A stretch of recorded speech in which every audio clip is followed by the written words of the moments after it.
कर्म शुभाशुभ, ये ग्वाल वालों ने बहुत बड़े श्रेष्ठ कर्म किए हैं। कर्म जो है कभी भी पीछा नहीं छोड़ता है साथ। देखो, आप हम कुछ भी करने में स्वतंत्र हैं, लेकिन उसके बदले में हमें क्या मिलेगा उसके लिए हमारी मर्जी नहीं चलेगी। कर्म को करने में जीव स्वतंत्र होता है, लेकिन परिणाम भुगतने में स्वतंत्रता नहीं रह सकती।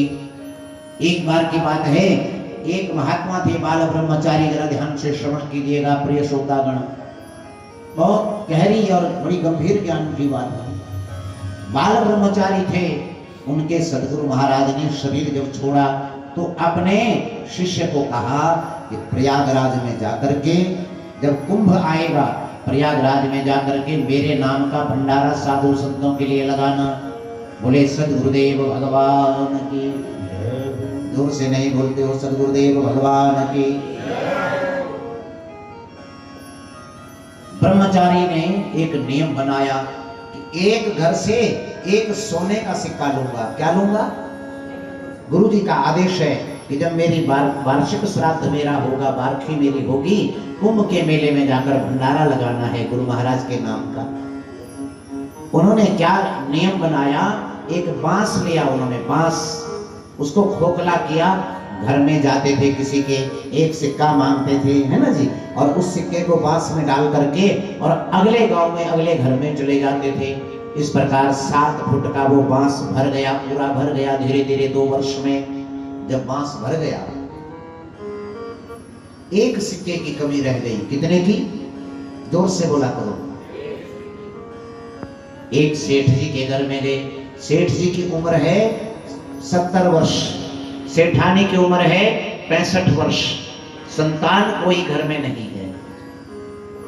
बड़ा स्वागत सत्कार किया, आओ महाराज। लेकिन महाराज के हाथ में जो दंड है, जो बांस है, उसका वजन लगा लो, 7 फुट में कितने सिक्के भरे हैं सोने के। बड़ा भारी बांस है। महात्मा जी जिधर भी जा रहे हैं घर में बांस को साथ ले जा रहे हैं। सेठ जो है धन का बड़ा लालची था। सेठ के मन में लालच आ गया और महात्मा जी को खीर खिला के जो है सुला दिया। सिराने के नीचे जो बांस रखा था, जिसमें एक सिक्के की कमी रह गई थी सोने के, सेठ जी ने रात को जाकर के उस बांस को हिलाया। जब उस बांस को हिलाया तो क्या देखा? क्या देखते हैं सेठ जी? इसमें सोने के सिक्के भरे हैं। सारे, आदरणीय मास्टर जी, सारा बांस उल्टा किया, सारे सिक्के निकाले, उसमें गाय का गोबर भर दिया। क्या भर दिया? गाय का गोबर, और ऊपर एक सिक्का चिपका दिया। महात्मा तो महात्मा होते हैं, संत संत होते हैं। अपनी मौज में सवेरे 4 बजे उठे, सीताराम सबको किया, आगे चले गए। सीधे कुंभ का मेला चल रहा था, प्रयागराज जैसे पहुंचे। प्रयागराज में पहुंचते हलवाइयों को बुलाया, टेंट वालों को बुलाया, सबको बुलाया और गुरु महाराज जी के नाम का 18 दिन लंगर चलाया। कितने दिन? 18वें दिन जब सबके पैसे देने थे, दान दक्षिणा देनी थी, रात में महाराज जी ने जाकर के वो बांस का पाइप खोला, डंडा, तो ऊपर का सिक्का तो निकल गया, लेकिन जैसे ही बाकी देखा सब में गोबर ही गोबर। लाखों रुपए की पेमेंट बन गई। महात्मा जी बड़े सच्चे संत थे, बहुत रोए कुल्लाए, और उनके गुरु जी ने कह रखा था कि बेटा ये तेरा आखिरी जन्म है, मोक्ष हो जाएगा। गंगा माता के किनारे गए, कहा हे गंगा माई, अगर मैंने सच्चे मन से गुरु चरणों में भक्ति की है और 2 वर्ष मैंने नंगे पैर घूमकर ये धन इकट्ठा किया था, मुझे इसका कोई लालच नहीं है, और मुझे यही नहीं पता कि किसी ने निकाला तो मैं किसको दोष दूं, किसको श्राप दूं। हे गंगा माई, आज मैं जिंदी जल समाधि ले रहा हूं, मेरा हिसाब जरूर करना। अगर मैं सच्चा गुरु प्यारा हूं तो संत ने इधर समाधि ली, उधर सेठ के घर में 1 वर्ष के बाद एक बेटी ने जन्म ले लिया। बोलो सदगुरुदेव भगवान। इतना सुंदर, 71वें साल में बेटा हो गया। कितने साल में? 71 इयर्स का सेठ, 66 साल की 66 साल की सेठानी, और बेटा हो गया। वो सोच रहे हैं कि आज तक तो इतनी मिन्नतें की, भगवान की कुछ हुआ नहीं, बड़े खुश हो गए। कथा है कि कर्म सावधानी से करो। 3.5 वर्ष का जैसा वो बेटा हुआ, 3.5 वर्ष, इतना दिव्य, ऐसा लगता था कि साक्षात भगवान है। क्यों? वही ब्रह्मचारी जो है वहां जन्म लेने आ गया, जन्म लेकर आ गया। 3.5 वर्ष के बाद पिताजी को, पिता इतना खुश है जिसको 17वें वर्ष में मिला हो, वो बालक मुंह से आवाज निकालता है, सेठ उस आदेश को तुरंत कर देता है। कहा पिताजी मेरी एक इच्छा है। बोले क्या है? बोले मैं चाहता हूं कि प्रयागराज में चलें और 18 दूना 36 दिन हम भंडारा लगाएं। सेठ ने कहा बेटा सब कुछ तेरा ही तो है, इस बुढ़ापे में तू मिला है, तेरी बात का मैं सम्मान करूंगा। 36 दिन तक, 1 महीना 6 दिन भंडारा चला।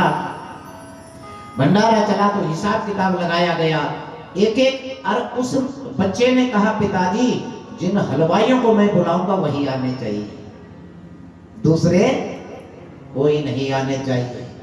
जिन रसोइयों को मैं बुलाऊंगा, जिन टेंट वालों को मैं बुलाऊंगा, जिन कीर्तनियों को मैं बुलाऊंगा, उनके अलावा कोई ना आए, इस बात का पक्का ध्यान रखना। और एक बात और पिताजी, बोले क्या? बोले मेरे मन में ऐसा भाव है कि मैं उनको दुगनी पेमेंट एक आदमी को करूंगा। सेठ ने कहा सब कुछ तेरा है। जैसे ही 36 दिन भंडारा पूरा हुआ, विश्वास करना साहब, 2,51,000 स्वर्ण मुद्राएं खर्च हो गई। सेठ खाली हो गया शाम तक। जैसे ही 6 बजे सबके तंबू उखड़ गए, हलवाई चले गए, अचानक से सेठ के लड़के को चक्कर आया, धड़ाम से नीचे गिरा और प्राण चले गए, प्राण पखेरु उड़ गए। सेठ विलाप करने लग गया क्योंकि इतनी खुशी हुई हमें, और ये अचानक क्या हो गया? 3.5 वर्ष के लिए आया था। जोर जोर से दहाड़े मारकर रोने लग गया। किसी ने कहा कि बगल में संत हैं, गाड़ी बुक करके वहां चले जाओ। बोले गाड़ी कैसे बुक करूंगा? बोले क्यों? बोले घर जाने के लिए भी पैसे नहीं। बोले क्यों? बोले मेरी जेब में केवल 1 रुपए, 1 सोने का सिक्का बचा हुआ है, सब कुछ मेरे बच्चे की खुशी में मैंने तो लुटा दिया था, देखा जाएगा। एक संत अचानक से प्रकट हुए, कहने लगे सेठ क्यों रो रहे हो? बोले बेटा मर गया, 36 दिन का मैंने भंडारा लगाया, इतना अच्छा काम किया और मेरा बेटा मर गया। अरे कभी कोई प्रयागराज आकर पुण्य का काम न करे, यहाँ आकर तो ऐसा हो जाता है। संत ने सोचा ये तो प्रयागराज को कलंकित करने वाली बात है, सनातन धर्म को कलंकित करने वाली बात है। संत ने कहा तो ये असली बात बताओ। बोले हाँ। सुन सकेगा? बोले हाँ। तो संत ने एक जोर से गंगा जल का छींटा मारा और गायत्री मंत्र का, महामृत्युंजय का उच्चारण किया। वो 3.5 वर्ष का मरा हुआ बालक उठ करके चौकड़ी लगा करके बैठ गया। नमो नारायण दोनों संतों की हुई। संत ने कहा बोलो बेटा ये सेठ क्या कह रहा है, सच है कि झूठ है? अब 3.5 वर्ष के बालक ने बोला सेठ जी सुनो, आज से 4 वर्ष पहले, 4.5 वर्ष पहले तुम्हारे घर महात्मा आया था। बोले हाँ। बोले तुमने उसका सत्कार किया था? बोले हाँ किया तो था। सेठ जी एक बात बताओ। बोले हाँ। बोले आपने क्या कर्म रात को किया था? सेठ जी रोने लगे, बोले महात्मा का इकट्ठा किया हुआ सारा सोने का सिक्का निकाल दिया, उसमें गोबर भर दिया और एक सिक्का ऊपर से चिपका दिया। तो बोले सेठ जी ये तुम्हारा बेटा नहीं है, वही महात्मा है। जब मैं यहाँ आया था और मैंने सब भंडारा करवाया तो मैंने देखा कि लास्ट में तुम्हारे वाला 1 रुपये का सिक्का ऊपर चिपका हुआ है, बाकी गोबर है। तो मैंने गंगा माई को और गुरुदेव को प्रार्थना की कि मेरा हिसाब किताब क्लियर जरूर किया जाए, मुझे पता ही नहीं चल रहा है कि ऐसा कैसे हो गया। तो सेठ जी मैं वही हिसाब किताब करने तुम्हारे यहाँ आया था। इतने में सेठानी कहने लगी कि बेटा मुझे तो माँ का सुख 2-4 साल दे जाओ, मैंने तुझे दूध पिलाया है। जोर से हंसे, बोले माँ दूध भी नहीं तेरा पीता, लेकिन इसलिए पीता था तूने मुझे बहुत प्रेम से उस रात को गाय के दूध की खीर खिलाई थी जब मैं महात्मा था, और जब सेठ चोरी करने आया था तूने आंखें बंद कर दी थी। तूने कहा कि नहीं ये गलत काम है, लेकिन जैसे ही सेठ ने बोला कि इस पाइप में सोना ही सोना है, मैं जेवरों से तुझे लाद दूंगा, तेरे मन में भी लालच आ गया माँ। इसलिए माँ बेटे जैसी कोई बात नहीं है। और सेठ सेठानी को ज्ञान जागृत हुआ, संत से दीक्षा ली। वो 3.5 वर्ष का बालक अपने परम धाम को गया। संत ने सुंदर उपदेश दिया कि हे सेठ जी, संसार में कर्म को बड़ी सावधानी से करना चाहिए। अवश्यमेव भोक्तव्यम कृतम कर्म शुभाशुभम। कर्म कभी पीछा नहीं छोड़ता। हरिओम।